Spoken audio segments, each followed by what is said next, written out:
Senhor esteja convosco. Ele está no meio de nós. Proclamação do Evangelho de Jesus Cristo segundo João. Glória a vós, Senhor. Naquele tempo, Jesus ergueu os olhos ao céu e disse: Pai, chegou a hora. Glorifica o teu Filho, para que o teu Filho te glorifique a ti. E porque lhe deste poder sobre todo homem, ele dê a vida eterna a todos aqueles que lhe confiaste. Ora, a vida eterna é esta: que eles te conheçam a ti, o único Deus verdadeiro, e aquele que tu enviaste, Jesus Cristo. Eu te glorifiquei na terra e levei a termo a obra que me deste para fazer. E agora, Pai, glorifica-me junto de ti, com a glória que eu tinha junto de ti antes que o mundo existisse. Manifestei o teu nome aos homens, que tu me deste no meio do mundo. Eram teus, e tu os confiaste a mim, e eles guardaram a tua palavra. Agora, eles sabem que tudo quanto me deste vem de ti, pois dei-lhes as palavras que tu me deste, e eles as acolheram e reconheceram verdadeiramente que eu saí de ti, e acreditaram que tu me enviaste. Eu te rogo por eles, não te rogo pelo mundo, mas por aqueles que me deste, porque são teus. Tudo que é meu é teu, e tudo que é teu é meu. E eu sou glorificado neles. Já não estou no mundo, mas eles permanecem no mundo, enquanto eu vou para ti. Palavra da salvação. Glória a vós, Senhor. Caríssimos irmãos e irmãs, nós celebramos domingo passado a ascensão de Jesus ao céu. Celebraremos no próximo domingo a solenidade de Pentecoste, quando nós concluiremos todo o tempo pascal, esses 50 dias que estamos vivendo a alegria da ressurreição, e depois, na próxima segunda, retomamos o tempo comum, o tempo ordinário da vida da igreja, onde dia a dia nós vamos meditando a vida, o dia a dia de Jesus. Só que, como nós estamos quase que concluindo um tempo, o tempo pascal, Jesus começa a fazer o seu discurso de despedida, ou melhor, desculpem, a sua oração de despedida. Nós já estamos no capítulo 17 de São João, e o capítulo 17, Jesus está já no Getsêmani, está ali já vivendo a sua agonia, está ali já fazendo a sua oração ao Pai. Então, durante toda esta semana, até sexta-feira, até sábado, desculpem, nós estaremos vivendo esta oração de Jesus, a chamada oração de unidade, a sua oração sacerdotal. Por isso que na Igreja do Brasil nós vivemos essa semana de oração pela unidade dos cristãos, justamente porque Jesus reza por todos. Só que acaba sendo também uma oração de despedida.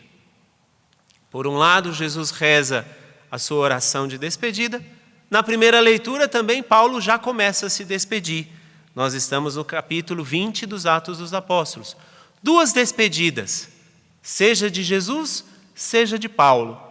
Mas o interessante é que nenhuma delas, nem a de Paulo, nem a de Jesus, tem um tom de tristeza.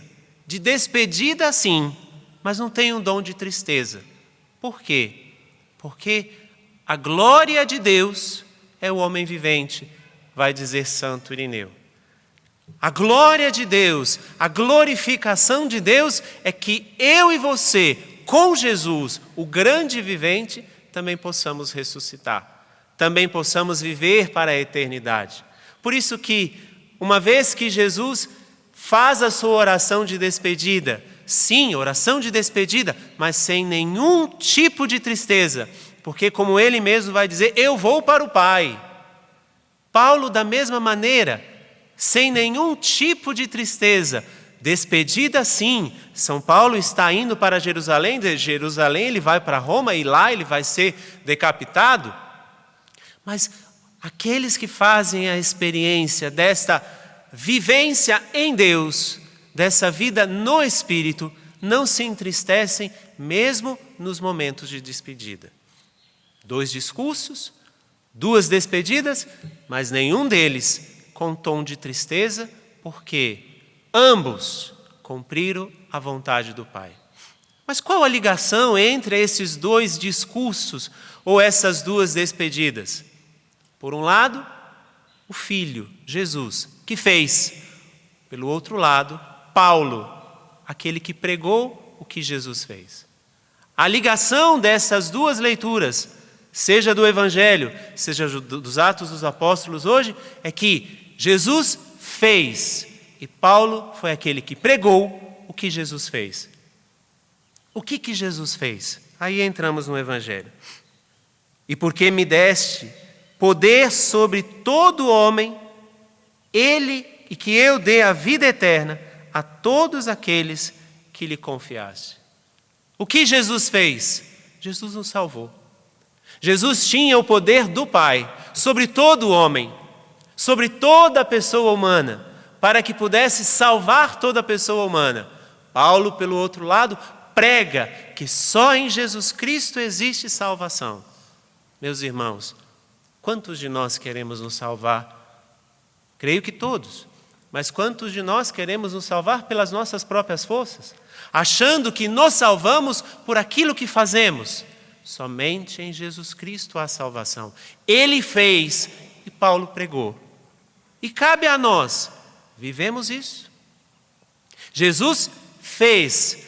O Pai lhe deu poder sobre todo ser humano. Ele fez, ele morreu para nos salvar. Paulo, pelo outro lado, pregou. Não existe salvação fora de Jesus. E nós? Podemos apenas acreditar, mas vivemos isso, que verdadeiramente não existe salvação fora de Jesus Cristo? Colocamos esse Jesus que nos salva no centro da nossa vida? Colocar Jesus no centro da nossa vida significa ficar somente com aquilo que Ele nos dá. Nós aceitamos somente o que Jesus nos dá. Só nele existe salvação. Ele nos salvou, Paulo pregou, e nós temos Ele como Salvador na consciência, no coração e na vida, colocando Jesus no centro. Ou será que eu estou no centro? Ou será que as coisas que eu tenho estão no centro? Quem é que está no centro da nossa vida?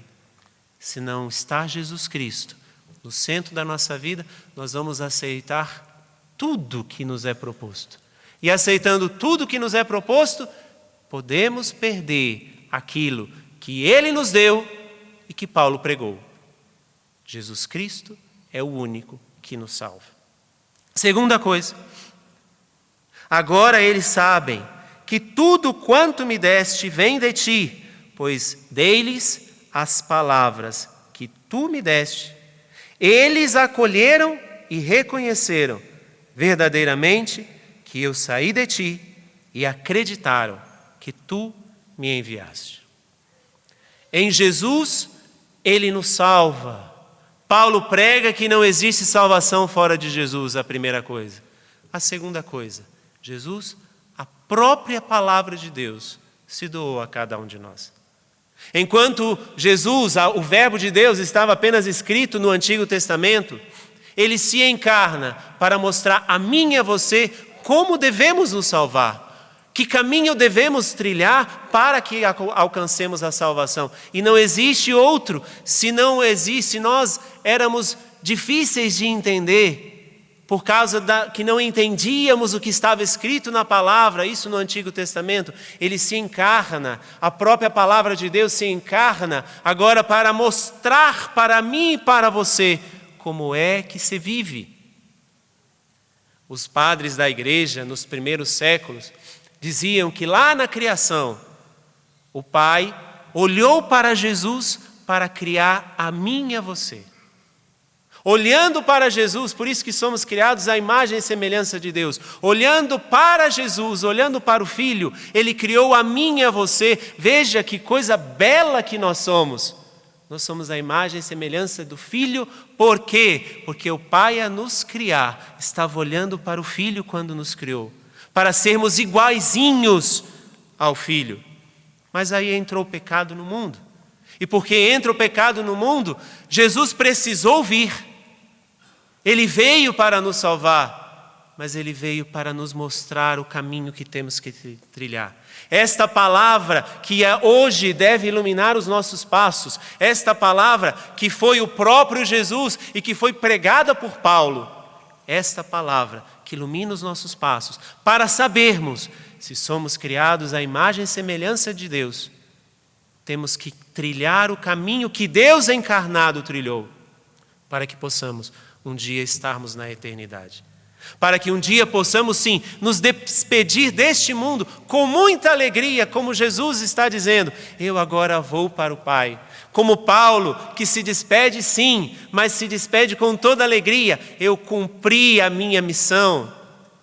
Que alegria quando nós pudermos, no fim da nossa vida, que nós não sabemos que dia será, mas que no fim da nossa vida poder dizer, eu combati o bom combate.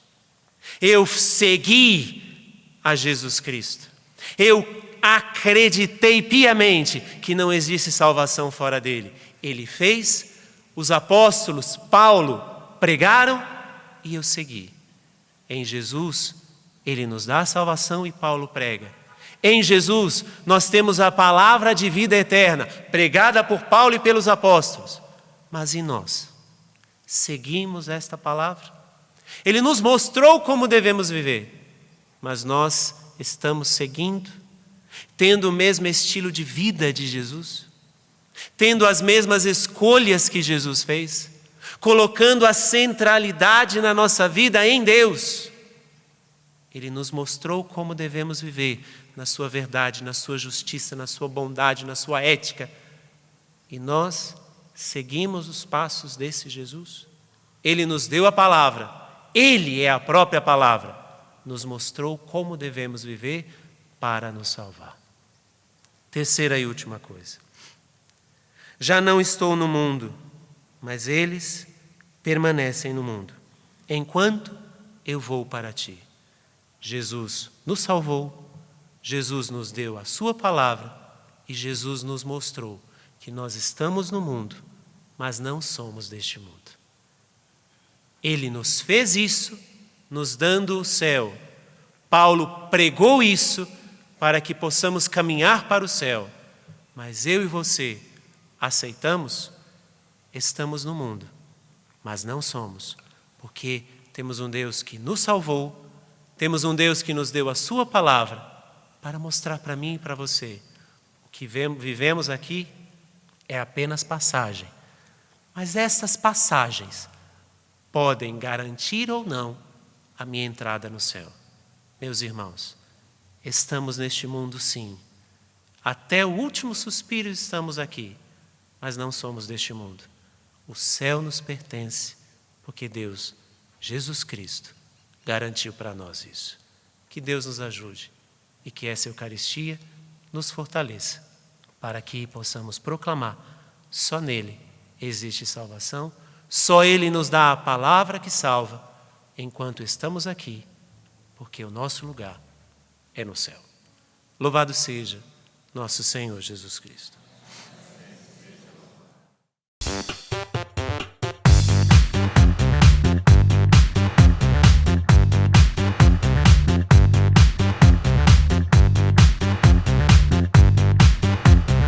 cançãonovaplay.com. Assine já!